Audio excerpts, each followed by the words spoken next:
हरे कृष्णा। हर हर महादेव। आप सभी का दिन मंगलमय और शुभ रहे। आइए सुनते हैं सोमवार व्रत कथा। बोलो हर हर महादेव की जय हो। क्या आपके मन में कोई ऐसी इच्छा है जो सालों से अधूरी है? शास्त्रों में लिखा है कि सोमवार की यह कथा सिर्फ सुनने मात्र से ही शिव जी प्रसन्न हो जाते हैं। आइए पूरे भक्ति भाव से इसे सुनते हैं। हर हर महादेव। एक नगर में एक सेठ रहता था। उसे धन ऐश्वर्य की कोई कमी नहीं थी। फिर भी वह दुखी रहता था क्योंकि उसके कोई पुत्र नहीं था। पुत्र प्राप्ति के लिए वह प्रत्येक सोमवार को व्रत रखता था तथा पूरी श्रद्धा के साथ शिवालय में जाकर भगवान गौरी शंकर की पूजा करता था। उसके भक्ति भाव से दयामयी पार्वती जी गर्वित हो गई और एक दिन अच्छा अवसर देखकर उन्होंने शंकर जी से विनती की, स्वामी, ये नगर सेठ आपका परम भगत है, नियमित रूप से आपका व्रत रखता है, फिर भी पुत्र के अभाव से ये पीड़ित है। कृपा इसकी मनोकामना पूरी करें।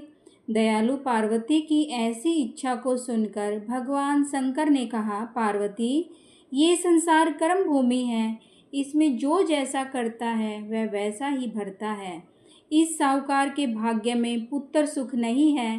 शंकर के इनकार से पार्वती जी निराश हुई। उन्होंने शंकर जी से तब तक आग्रह करना जारी रखा जब तक कि वे उस साहूकार को पुत्र सुख देने के लिए तैयार नहीं हो गए। भगवान शंकर ने पार्वती से कहा, तुम्हारी इच्छा है इसलिए मैं इसे एक पुत्र प्रदान करता हूँ, लेकिन उसकी आयु केवल 12 वर्ष होगी। संयोग से नगर सेठ गौरी शंकर संवाद सुन रहे थे। समय आने पर नगर सेठ को सर्व सुख संपन्न पुत्र रतन की प्राप्ति हुई। सब और खुशियाँ मनाई गई। नगर सेठ को बधाइयाँ दी गई, लेकिन नगर सेठ की उदासी में कोई कमी नहीं आई, क्योंकि वह जानता था कि यह पुत्र केवल 12 वर्ष के लिए ही प्राप्त हुआ है। उसके बाद कुछ काल इसे मुझसे छीन लिया जाएगा।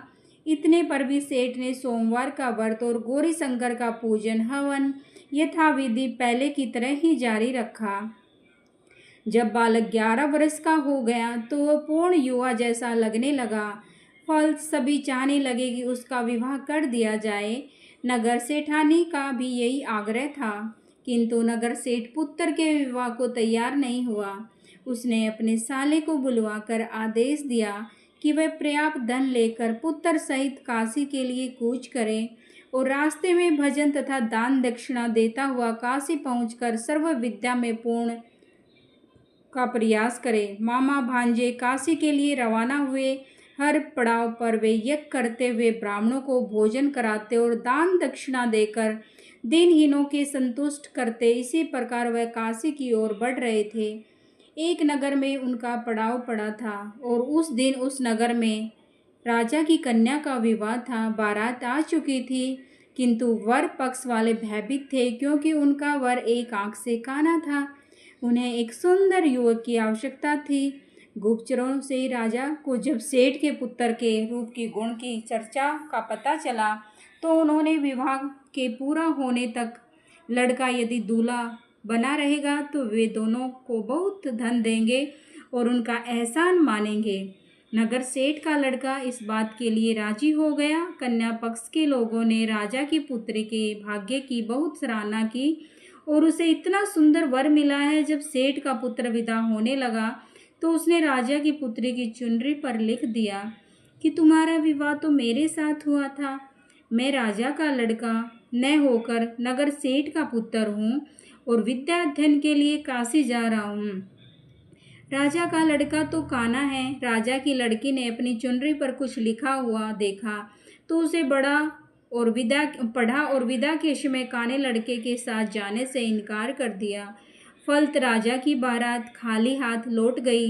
नगर सेठ का पुत्र काशी जाकर पूरी श्रद्धा और भक्ति से विद्याध्ययन में जुट गया। उसके मामा ने यज्ञ और दान पुण्य का काम जारी रखा। जिस दिन लड़का पूरे 12 वर्ष का हो गया उस दिन भी और दोनों की तरह यज्ञादि कर रहे थे। तब उसकी तबीयत खराब हुई।